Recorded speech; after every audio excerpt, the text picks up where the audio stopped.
Thanks for tuning in to Men for the Win, a podcast hosted by David Kufis and Dan Thompson, two avid fans who appreciate well-played baseball, especially when it's done by the Twins. Men for the Win is sponsored by the Grand Group with Edina Realty. Are you looking to purchase a new home in the Twin Cities area? Or perhaps you're trying to sell your current home? Whether you're upsizing or downsizing, the Grand Group with Edina Realty will meet all of your housing needs. Contact the Grand Group by emailing thegran, that's G-R-A-N, group, at edinarealty.com, or call them by phone at 612-817-8751. The Grand Group with Edina Realty, 7-time Minneapolis-St. Paul Magazine Super Agent Award winners. On this episode, David and Dan recap the Twins' 3-game series against the Kansas City Royals. Thanks for listening. Enjoy.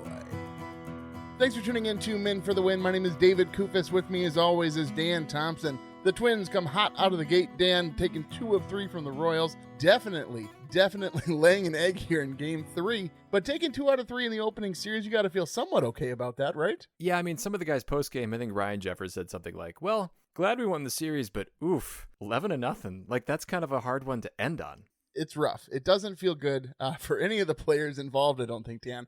And obviously, a man who's going to feature heavily in this podcast, Royce Lewis, out for at least a month. You were the chosen one! They say the earliest would likely be June, actually, once he's fully recovered. Really heartbreaking loss to start the season, Dan. Game 1, can you believe it? It was a very Josh Donaldson-esque, play with a very un-Josh Donaldson feeling, right? I mean, it was so similar with the home run off the bat. We'll talk a lot more about Royce later throughout the episode here. Just a couple other things. You, David, watched the opener at Target Field, right? As a season ticket holder, what was that like? Yeah, super fun. They do this every year, I guess, for season ticket holders. But so you can go and you can watch the game with a bunch of other season ticket holders, and they put the game up on the big scoreboard. Lots of fun, free food and drink and whatnot. But Dan, here's what I'll say. The very first thing I noticed about watching this game is the Kansas City Royals have this little patch that they've added, Dan, for QT, so Quick Trip, the convenience mart, whatever you want to call it. Wow, I hate it so much, Dan. I cannot express how much I hate an advertising patch on a jersey. Now, I realize for people who have been listening to the show, it's a little hypocritical because in F1 that I've been watching recently, like that's all they have, right? Like the way you recognize the car is based upon which advertisements are featured, but that's not how it should be in baseball, Dan. The jerseys are so clean, they're crisp, and then you see this little advertising patch and you're like, what are you doing to me here? You don't watch a lot of soccer or hockey, do you? No. I mean, It's been part of these things, soccer for a long time. For the Wild, they've been wearing a patch for some time, or at least it's on the helmet or something like that. Did the Twins have one? Do they have a patch? No, not currently. And if they do, Dan, let me tell you, if the Twins add an advertising patch, that payroll better skyrocket or I'm going to lose my mind, let me tell you. Well, one other thing we wanted to shout out to was that Jay Jackson, the reliever, made a Major League Baseball opening day roster. And I think, I don't know if you saw some of the same ads that I did during the first game, but they had a lot of baseball players just kind of quickly saying, how did you describe opening day? And a lot of it's exciting, amazing, things like that. That must be such an accomplishment for a guy like that who's been bouncing around the league for a number of years to finally get his shot. You wouldn't have guessed it, right? Like looking at his career and like all the different places that he's played, you wouldn't have thought, oh yeah, I bet he's never been on an opening day roster, especially for how long he's been around the league. But there he was. And you know what? The Twins need him because their bullpen apparently is missing the top half of itself. And so we hope that these guys can hold up because, again, as we get into the games here, for at least 2 games, the bullpen did a great job. Absolutely. Well, with that, Dan, let's go ahead and jump into the series recap. Series recap. It was the best of possible openings, right? Royce Lewis hits a home run in the 3rd at bat of the game, and things are looking up. Pablo Lopez is dealing, and then it kind of comes crashing down. But there are a lot of other things that happened in this game, too, besides Royce getting hurt. Yeah, a lot of notes here to walk away with. But I will say Pablo Lopez, we'll talk a little bit more about him later, but establishing himself, Dan, as a true Cy Young candidate out of the gate. Obviously, it's a long season. We don't want to overreact to one start, but tell me your heart didn't sink a little bit when he gave the leadoff home run right after Royce had put the Twins up 1-0. If only Bailey Ober's day had gone as well in Game 3. Yeah, the leadoff home run, and that's all he gives up. 84 pitches, 61 strikes. He goes 7 innings. We saw, too, this was posted on, I think it was by Aaron Gleeman, that he was the only opening day starter to go through 7 innings in all of the majors. Yeah, and we'll talk a little bit more about how he got to go through 7 innings after a little interruption from Rocco. Rocco. But overall, David, I mean, the Twins, they won this game. They won this game 4-1. They did enough. It was an exciting baseball game. This was kind of a trend, too, at least for the first two. They scored some runs late and held up a lead that the starter gave them. Yeah, 2 runs in the top of the 9th, which were not necessarily necessary, but my goodness, knowing that you have Duran and you have Thielbar on the IL, how good did it feel going into the bottom of the 9th up 4-1 as opposed to 2-1? Oh, yeah, that was necessary, especially after squandering a chance in the 8th with 2 on and nobody out. I felt a whole lot better going into that 9th inning. Yeah, the 9th inning was weird from an offensive side of the ball. First of all, Correa beat out an infield single that would score Buxton from third, and I got to be honest, Dan, that was the fastest I've seen Carlos Correa run. Like, he was hustling down the line, and I think that just speaks to his health, right? The plantar fasciitis is no longer an issue, and it was fun to see a guy who is not known for speed actually try to make his way down that first baseline. You said something funny to me, I think, a couple days ago, where it was like after Royce's injury, and you're like, well, 2 for 3 ain't bad, right? Having Buxton playing in center, because how cool was it to hear Corey Provis, by the way, doing the TV games, talking about Byron Buxton making a routine play in center field. Like, that was almost one of the most exciting moments. I had to almost catch myself, be like, wait a second, Byron Buxton is under it in center, makes the catch. He's guarding his face from the sun. That was just so thrilling even then, because if you think of all the baseball last year we watched with no Royce,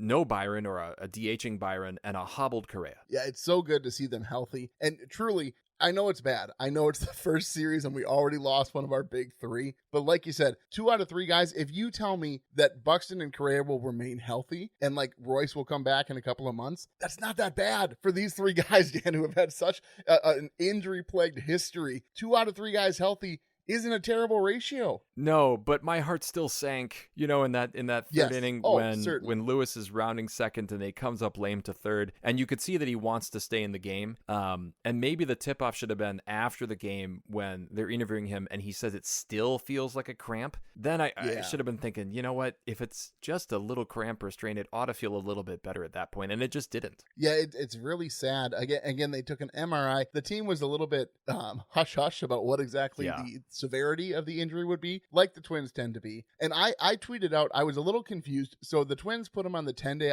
IL, but just to clarify, really in my head, I was thinking, well, if they didn't immediately put him on the 60-day IL, it's maybe not as severe as it could be. But really, the only thing that 60-day distinction does is it frees up a roster spot on the 40-man, but teams don't do that unless they have to, if they need the roster spot. And so it's more of a semantics issue than it is an actual functional way to determine how severe an injury is, because Royce could be on the IL longer than 60 days, but he'll still be listed on that 10-day IL. I gotta say, if it's just a month or 2, like you said, I'm okay with that, I guess, as much as anything can be okay with. Now, I wish Brooks Lee was up, and we'll talk a little bit more about this later. Austin Martin gets the call. But again, it tainted what should have been an exciting victory in opening day. Yeah, it definitely put a dark cloud over the sunshine that is a Twins victory. But I do need to say something. So I'm texting Dan throughout the game. This is what we do typically throughout the season. And Dan has this way about interpreting injuries that I find is interesting, because Dan's reactions to injuries are hilarious because he judges their severity not by how bad it looks. Like if you see a guy like his leg get twisted all sorts of different directions. No, it doesn't matter how bad the injury looks. It only matters about the player's reaction. Totally. And so I wrote down some of Dan's text messages because I loved them so much. So his first one, I love this. I think his reaction has me cautiously optimistic. And so I was like, what are you talking about? And he goes, I'm just comparing this reaction to the one that he had in September. And then this one is my favorite because I don't know how you even, what scale you're using to justify this. But Dan writes, he didn't seem to be in that much pain.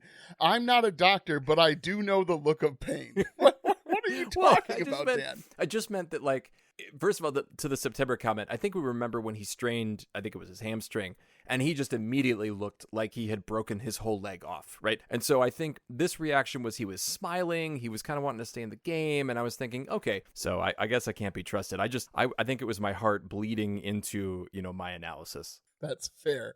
Last note here, Corey Provis, like you mentioned, was on the TV call. And I do wonder, Dan, do you think he likes calling the TV over the radio, or do you think he likes calling the radio better? I'm just wondering if sort of the the prestige and the money was the same, would he choose radio over TV, or do you think he'd choose TV over radio? I would choose radio over TV with Corey Provis, and that's probably unfair. But I'm so used to him on the radio. It was a little bit weird to hear him, but watch the game. It was out of sync a little bit for me. I'm sure we'll get used to it. Well, it's just hard because he's not doing the traditional play-by-play, right? Like he can let a lot more kind of slide. And I'm kind of shocked that he was able to make that transition so cleanly. I thought that he would have a hard time not just continually calling the game on the TV broadcast. But he did do a cool thing where he gave a left-handed toast sort of in honor of Dick Bramer. And I know that a lot of articles came out about this, but it's crazy to think about the legacy that Corey Provis is building with the Twins. Just the guys who he's replaced on the radio and now on the Twins is just insane. It is pretty cool. Well, we should go on to game 2 here, David. Another good start for the Twins and another victory. This one 5-1. Yeah, so Joe Ryan gets the ball and he comes out firing. So Hogs in our prediction show had made a reference that he thought that Joe Ryan really just regressed and it wasn't about a groin injury is why he struggled so much last season. But my goodness, Joe Ryan looked really good.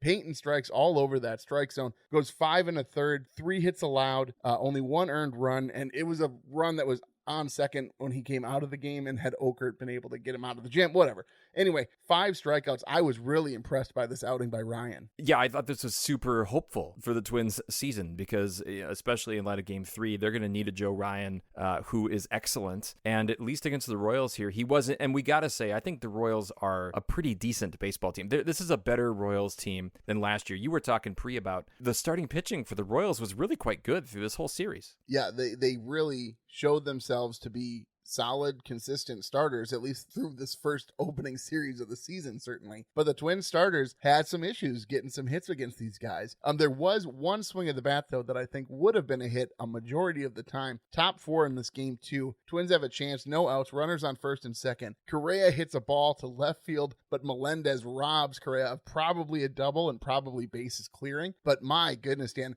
seeing Correa swing the bat with that power coming from his legs, you can see that he's being able to plant his foot correctly. I'm just really excited to see what that guy's going to do this season. You're also very excited because you picked him to be MVP, and he looked great all series.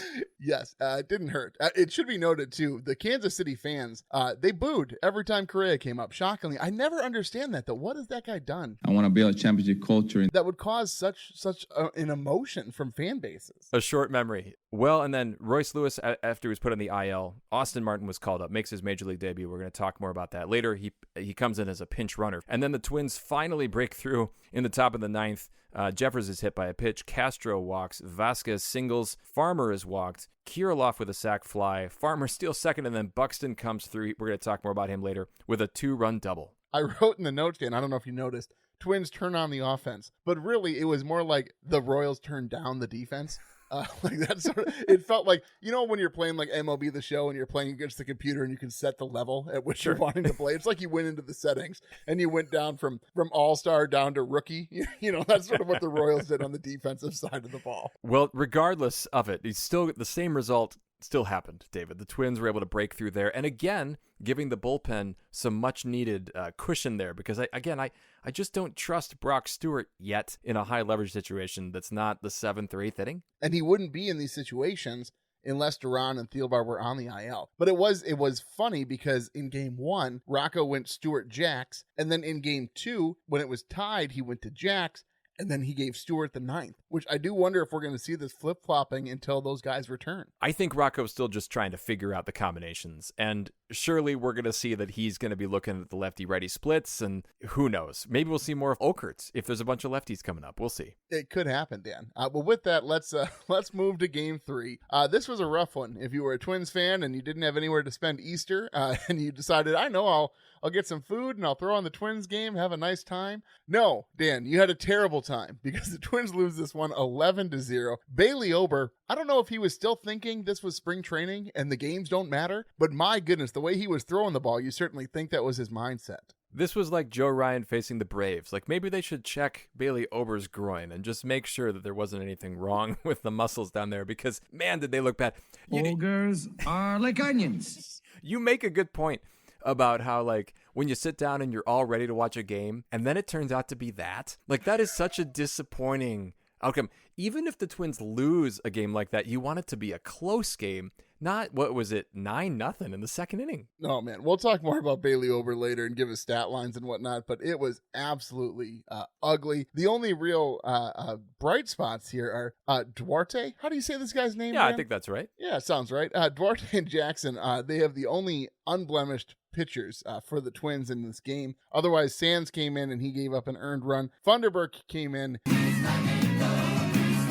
It wasn't a great situation that he came in, but he still only gave up one earned run, but he had a walk, one strikeout, gave up a home run. I do think that Rocco talking preseason about guys having to do more than one inning, I'm guessing these are the outings that he's talking about, Dan. Yeah, I mean, this is the mop-up work that these guys are going to need. And, I know they got the short series coming up next. And so I guess it's all arms on deck for this one. It's funny because I was listening on the radio as I was coming home from church, and I was listening to the pregame show with Rocco.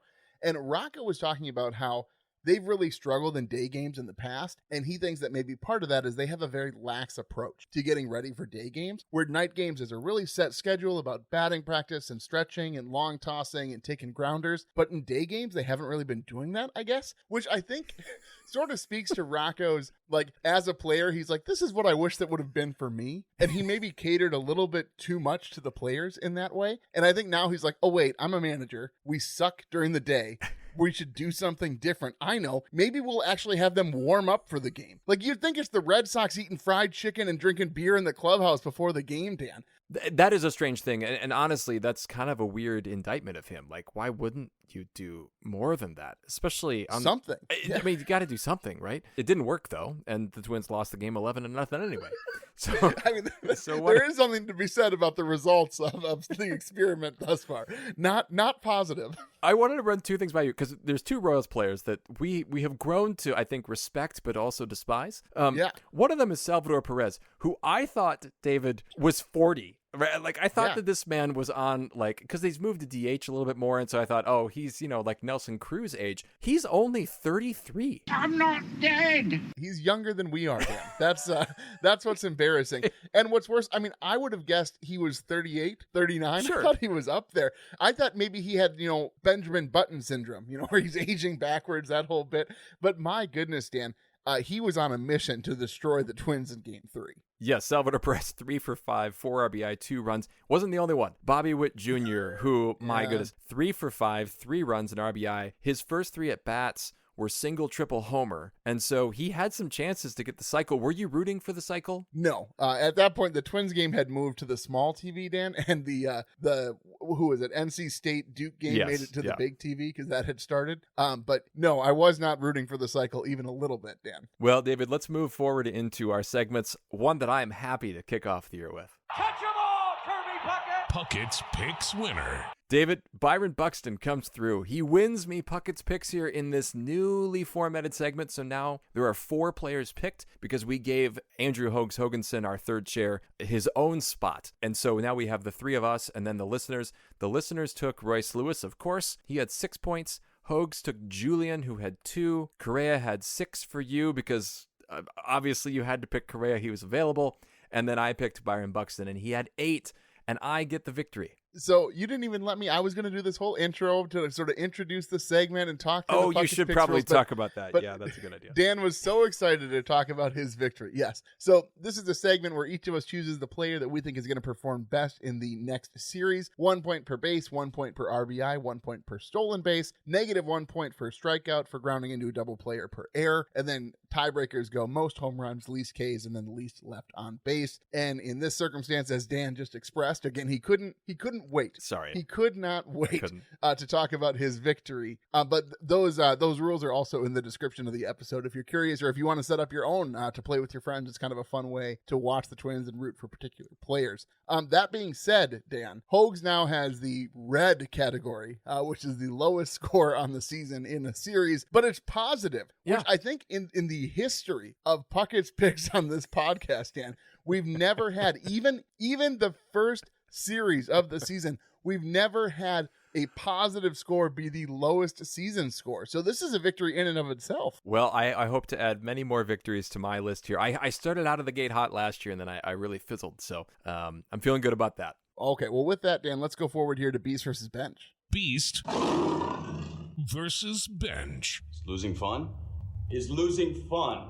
This is also a tradition on this, is for the person who won Puckett's picks to pick as his beast the player who he just picked. So what we do in this segment is we pick the player we think was the beast, obviously who kind of carried the Twins, and then we also have somebody who perhaps their contributions would have been better made on the bench. And so that's how we divide this up. I went with Buxton. I said this earlier. I'm just so glad that he's back in center field. I think it makes so many lineup choices more interesting. I know he DH'd in Game 3, but that's a luxury now and not a necessity to keep in the lineup. Which, if he's in center field 2 out of every 3 games, Dan, love it. Again, sign that deal absolutely every single time. I think he's a great pick. Like you said, he did win you Puckett's picks, but he does look like a different player. He looks happy, he looks healthy, and he looks ready to produce. You went on the other side of the ball. Yeah, so I took Pablo Lopez, and I know I get a little bit of flack whenever I pick a pitcher, especially a starter who only played in 1 of 3 games, but my goodness, Pablo Lopez deserves a lot of love here for starting the season off right, showing himself to be the ace of the staff, Dan, and I am just so excited. I still don't fully understand what Pablo Day is. Can you explain to me what Pablo Day means? It just means it's the day that he starts, I think. Well, that's all that means. Can you do that with every day then? Like Ryan Day and Ober Day? You could, but for some reason they've stuck with the shtick for Pablo because he's the best pitcher, right? He's the one that you look forward to pitching every day. That is truly, there's not a bit? I don't think so. No, I don't think there's a bit. I think that's all it is. It's just Pablo Day. Okay, I thought like he only could pitch on Wednesdays, Fridays, and Sundays or something. Maybe it's like the BYU basketball team or something like that. Well, David, you have the starter who I think was a great choice. I'm going to go with the obvious bench pick, which has got to be Bailey Ober. He only gets 4 outs in a game that you're trying to finish a sweep. We saw this last year where they really struggled to get sweeps. It felt like they were winning the first 2 a lot, and to have him come out like that was just dispiriting. Very much so. And I guess, Dan, because so often that third game is a day game, now we know what the true cause of that is. Exactly. Well, who's on yours? Yeah, I am sad to do this, but it's got to be Ryan Jeffers. 0 for 11 with 4 strikeouts, Dan. This is a guy who I've been so pumped about. I've been building him up all preseason, picking him to lead certain categories and be just a really leader on this team, taking steps forward. But no, Dan, 0 for 11 with 4 Ks. You got to turn it around, my friend. He got outperformed by Christian Vasquez, who we're going to talk about at length later. Yeah, that should be hard to do. Yeah, that shouldn't be something that we talk about too often after the way last season went. Well, let's go on here to Rocco's Rewind. Rocco's Rewind. Yeah, so in this segment, basically what happens, we talk about something that Rocco did or something Rocco didn't do. Maybe it's something good that Rocco did, or maybe it's something bad that Rocco did. Mine's going to take a little bit to explain, Dan, so why don't we go ahead and start with yours? Yeah, I just think it's funny. We tease Rocco a lot about his obsession with lefty-righty splits. No, hell, they've got it backward. Tell them to turn it around. And the Royce Lewis injury in Game 1 necessitated that Eddie Julian stay in and face a lefty. And this is like Rocco's worst nightmare, right? He's sweating through his sheets at night with lefty-lefty matchups. Like this, he hates this. And sure enough, what does Eddie Julian do? He gets a hit off a lefty. I just loved this. Like Rocco, because he didn't have anywhere else to go, he had to leave Eddie in. And sure enough, Eddie comes through. I'm not superstitious, but I am a little stitious. It's like, can you imagine Rocco going to the scorecard? Like every time he erases a name, he has to put the name exactly someplace else. You know, he's like, okay, hang on. This was a lefty. This was a righty. This was a lefty. This was a righty. Oh my gosh. It's a whole thing. Yeah. So I loved that moment because Rocco was helpless. I have to go in Game 2. So Austin Martin, Dan, making his MLB debut after getting called up for Royce Lewis. He makes his debut as a pinch runner for Wallner in the 7th. And then, Dan, it's just about to be his first professional Major League Baseball at bat in the 8th inning. And Rocco decides, because of the moment, because of the situation, it's a big moment in the game. The Twins have a chance to take the lead. It's tie game, 2 outs, runner on second. He pulls Martin. We could use a pinch. From his first opportunity to get an at-bat at the major league level and puts in Manny Margot, who struck out. Which I guess, Rocco, you don't let a guy get to the major league level who has been a top prospect for a few years now. And this, I don't want to overemphasize this, right? But It sounds like you're overemphasizing it. I am. Well, I can't. Okay. Please attempt to be a gentleman. Just thinking long-term, like trajectory. Don't you think the confidence that could have given to Austin Martin to have that at bat, and if he came through, can you imagine? That's how careers start, Dan, that are legendary. because they get the opportunity to shine in their very first opportunity. And it breaks my heart a little bit that got robbed from Austin Martin, because now he might just be, an average player when he could have been a superstar if Rocco didn't make this move. So this is the moment that he's going to pin on Rocco later on when his career has fallen apart. That's what it's going to be. He did get his at bat in game 3. And he actually had 3 of them, and he didn't get on base at all. But he didn't strike out. But right? That's all because he got pulled from this one, Dan. It's like you're not even listening to me. Well, luckily, he's going to come up more in later segments, Austin Martin will. But you have more. Yeah, so I just have to say that there's another moment in game 1 that I don't fully understand. It's the 7th inning. Pablo Lopez just got an out, and Rocco walks out to the mound, and nobody understands why. Like, it's a very confusing time. Pablo doesn't understand it. Jeffers is confused. Correa's giving hugs to everybody thinking the game ended because he sort of lost track of what was happening. But Rocco just walks out and says to Pablo, "Hey, man, you okay?" And Pablo's like, "Yeah, I'm okay." And then in the postgame, everyone's like, "Rocco, what was with that? You just walked out there and walked back." And he's like, "Well, I just wanted to make sure he was okay. And I know that he'll be honest with me." I'm like, I don't know. It was a very weird circumstance. And I'm like, what exactly is happening here? I mean, haven't you seen Bull Durham? Like, who knows what those conversations are? Right. I think Rocco just saw the extra mound visits and he thought, I should probably use those up, just in case. I don't want to lose. It's like timeouts, in the NFL. Like, you don't want to lose them. Well, and I'd understand it more if it was a day game and they didn't do the pregame stuff, so he had to get his steps in, right? And so this was just really, he wanted to get that Fitbit 10,000 steps, but he couldn't quite get there. But anyway, with that, Dan, let's move forward to Minnesota Moment.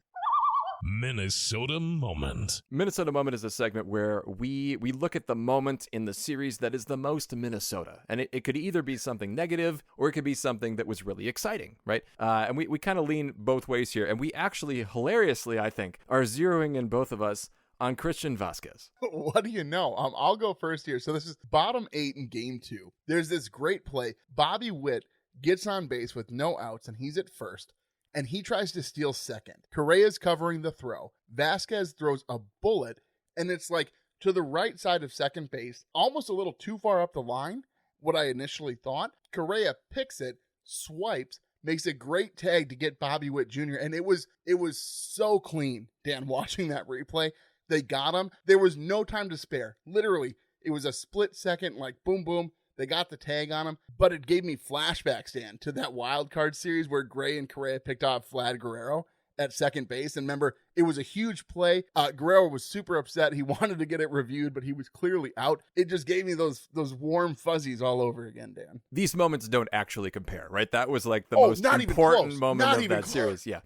No, it brought up fond memories. Not that there's any sort of real comparison between the weight of either of those scenarios. Sure. And Christian Vasquez, good to see him playing like this. He didn't even play in that playoff series.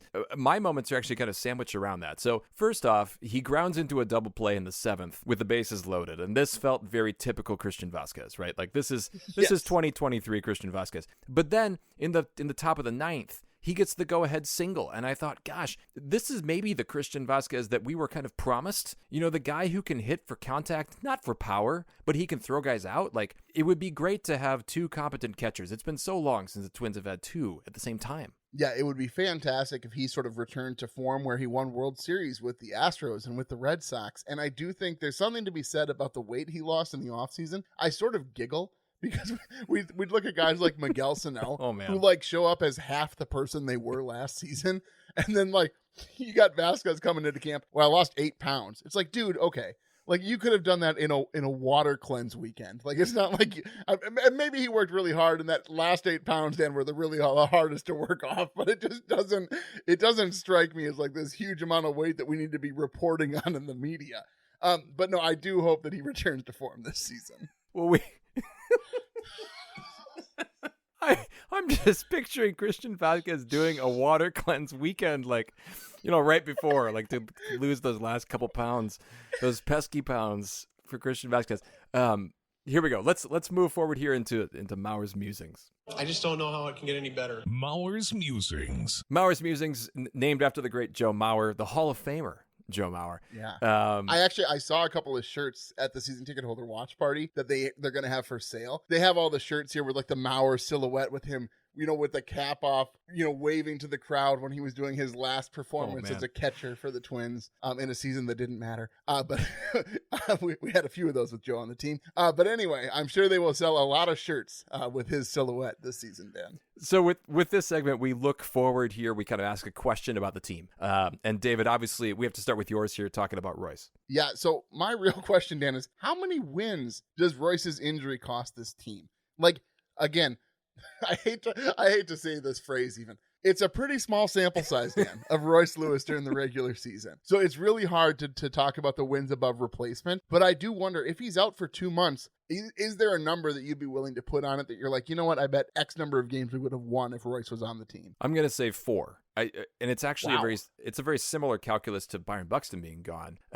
Though I think with Byron, it's like you can see plays in center where he's maybe saved a play. But I'm merely speaking because when I have been looking for what things would have been like if Byron Buxton was healthy, I think I'm going to be doing that for Royce now. And I think it's going to be pretty easy to pinpoint, a big spot or maybe a game where whoever was playing third went 0 for 4 and a run would have mattered. Not so much on the defensive end, and that's not a slight to Royce, but I think they have guys who can play third defensively. But I think we're going to miss some key moments at the plate. I bet those moments come with the bases loaded, Dan, if I was the betting man. Well, I think if you were to ask whether I wanted Royce Lewis or Kyle Farmer up with the bases loaded, I think the answer is pretty clear. Certainly. I would hope anybody would answer Royce Lewis in that circumstance. We do have to mention, too, after Austin Martin got the call-up, Royce had a quote to the media that was basically like, if this is what it took to get Austin Martin up to the major league level, I guess it was worth it. And it's like, Royce, I appreciate you being happy about, everything, and you seem to have a really positive attitude, but nobody in their right mind was thinking, thank goodness that Royce Lewis got injured so Austin Martin got his well-deserved call-up. No, nobody wanted Austin Martin to be the guy, right, who was called up, really, right?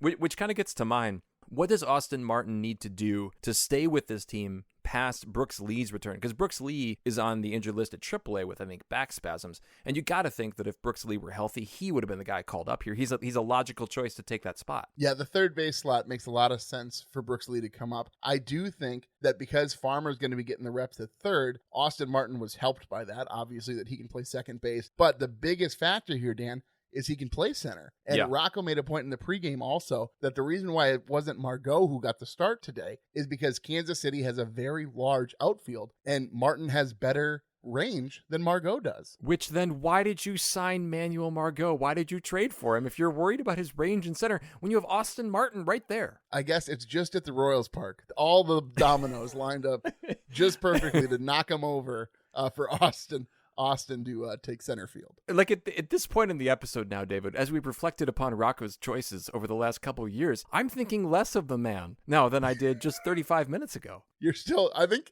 the whole pregame stuff during day games really got to you, Dan. Well, it has a little bit. You have no plan, Rocco? What are you going to do with these guys for 6 hours before the game or whatever? Like, usually... It's just continual egg tosses. It's just... Like, don't they have a schedule? Games. Yeah. Oh my gosh. They're playing Settlers of Catan. Games, yes, board games, egg tosses, and, shaving cream wars. It's the whole bit. All right. We should move on here to a very exciting segment, our series grades. Series grades. How about you go ahead, David, and talk about yours before...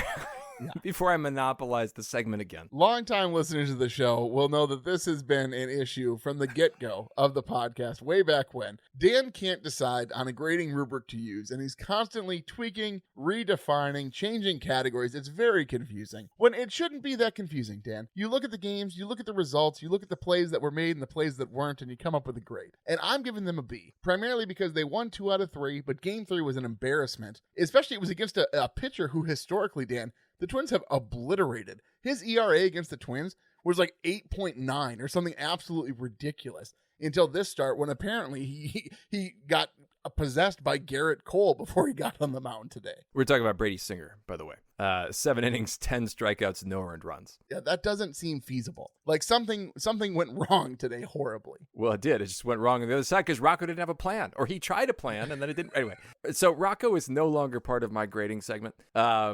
as an individual because I took your feedback, David, and I removed him. So last year I had a complicated. No, it wasn't complicated. It was elegant. The 5-tool grading system. But I've streamlined it, David, to account for your feedback. And so now I have 2 categories. I have expectations and I have fundamentals. So me think, why waste time? Say lot word when few word do all trick. Right.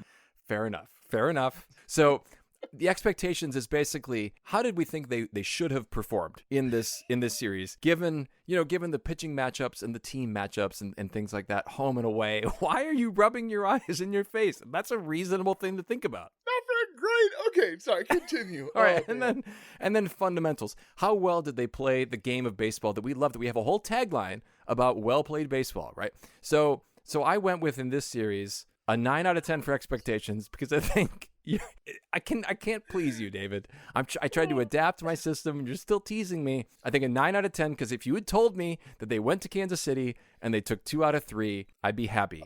And then fundamentals, I thought they kind of fell apart a little bit. There was Cody Funderburk couldn't catch a baseball at first, covering for first. No. Which that game was already a little bit out of hand, but it got more out of hand after that. And then just Bailey Ober's disastrous start and just the bullpen not locking down after that. So, and also the fact that they didn't hit well with runners in scoring position in game 2 and 3. So that's where I landed. So it's a 16 out of 20. Sorry, 9 out of 10 for expectations, 7 out of 10 for fundamentals, 16 out of 20 total, which is a B-. Okay. Where to start? What's wrong with that? Tell me what's wrong with that system. Okay, I have a few points of clarification. Of course. First of all, do you often grade your students on how well you expect them to do on an assignment, Dan? Is that how you go about your grading? Like before they hand anything, you think, well, for the first part of your grade, I'm going to give you the score that I think you're likely to get. My students are not professionals, right? These are professional baseball players. And so I think I can hold them to a higher standard. No, what you're using as a number, Dan, is a number that means nothing to nobody. Like, no, your grading scale, you're grading prior to the series happening, Dan. Like, unless you're Dr. Strange, Dan, I don't understand how this category makes any sort of sense. And then on top of this, your numeric system, it drives me absolutely insane. 16 out of 20, Dan. I know that you're not a math teacher, but you could reduce the fraction. Yeah?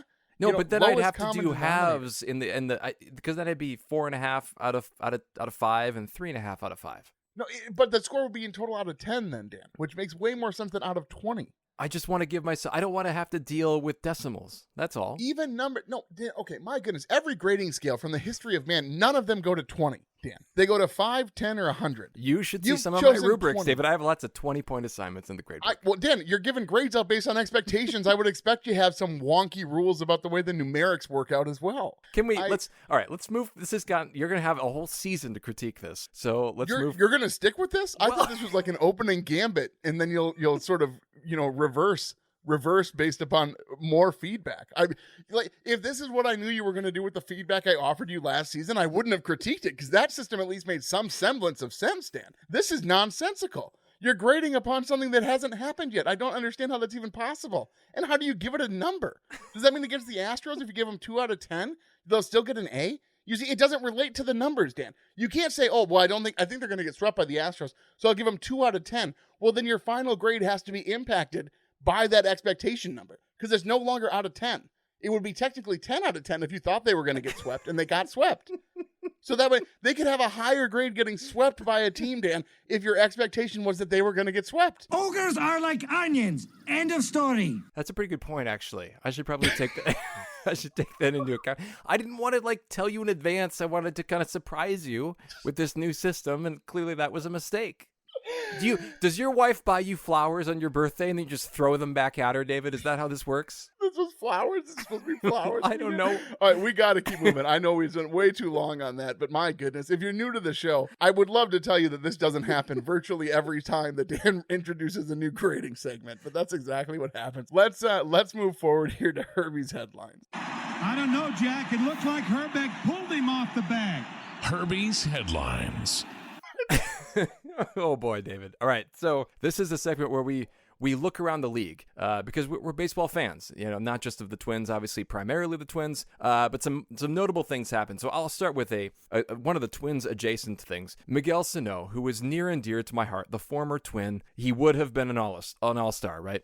More than the one time. He made the Angels opening day roster, and he played in a couple games. He went 1 for 6 with a single and 4 strikeouts. So I think that's the Miguel we know and love, right? He's in much better shape, but his tracking ability is about the same at the plate, unfortunately. Oh, man. Yeah, so there's that. Also, Nelson Cruz, the former Twin who, let's be honest, really, that's where Rocco got all his pregame ideas from, I think, was his naps. Like, that was Rocco's idea. He's going to retire as a Mariner, which makes a lot of sense. Yeah, it definitely does. I thought you'd be happy about that because you sort of have the Mariners connection living out there. And I do. Yeah, so that's pretty cool. And then you want to talk about Will Smith. Will Smith, catcher for the Dodgers, signed a 10-year, $140 million extension. These contracts, Dan, they're getting out of hand, and it's a little confusing. Like, I hate these deals where they're so long, and like the Twins have a couple on the book, so I can only be so critical, right? But it feels funny. I like the idea of having a guy on a team for that long, and like you can really build a rapport with the fan base, and like you can really start to have a grown sense of attachment to a player because he's going to be here for that long. But these deals, the Ohtani deal, all of these deals that are just for forever, it seems like, Dan, it's just crazy to me. But so my real question is 140 10-year, is that more or less than what the Twins will sign Royce to once we see him play more than 3 games in a row? I was going to say, they should maybe sign him for that now before he goes to the MVP levels that I think we predict he's going to reach. Well, with that, Dan, let's go ahead and make our picks for the upcoming Brewers series. And we'll see you tomorrow night. Puckett's Picks. So the listeners always get to take first, and they will take Buxton, which is not shocking. Hoax came in 3rd place after last series, and he's taking Correa off the board, which means I get 2nd pick, and I'm going to take Kirilloff, I guess. I really want to take Jeffers, but he looked so bad, Dan. And honestly, like we said at the beginning of the season, between Royce Lewis, if he was healthy, Byron Buxton, and Carlos Correa, those 3 names, Dan, unless another guy gets hot, are likely going to be at the top of the list. So you got some options, but it's not as clean cut as it would be, I would think. No, I'm going to go with Eddie Julian, just simply because they're going to start against 2 righties, and so we know he's going to get leadoff at bats and hopefully do some damage. I was also thinking the last time they played in Milwaukee, it was like wickedly hot. It was like 100 and something degrees down in the field. So this feels like a very different situation to play them in April. Yeah, much closer to the weather that Julian's used to in Canada. Absolutely. Oh, Canada. What a great rendition It's of that beautiful. song. I listen to it to sleep sometimes, Danny. That's great. Well, this is just a quick 2-game series on Tuesday and Wednesday, so we will have another episode as we always do after every series. It'll post sometime late Wednesday night or early Thursday. David, this has been a long episode, but is there anything you want to add before we send us out? Thanks so much for listening. If you're new to the show, folks, I hope you enjoy. If you did, please tell a friend. That's the best thing you can do for the podcast. And yeah, I hope you continue to tune in for the rest of the season. Well, folks, if you like what you hear, please tell a friend. You can follow us on X at Min for the Win and find our Min for the Win Facebook page and Instagram pages. Make sure you're subscribed to the podcast on your favorite podcast platform so you're notified when new episodes are available. And if you could leave us a rating or a like, we'd greatly appreciate it. If you'd like to support the show further, you can find us on Patreon, link in the description. Thanks for listening, and as always, go Twins. That'll wrap up another episode of Min for the Win, a podcast hosted by David Kuvas and Dan Thompson, 2 avid fans who appreciate well-played baseball, especially when it's done by the Twins. Thanks so much for listening, and as always, go Twins.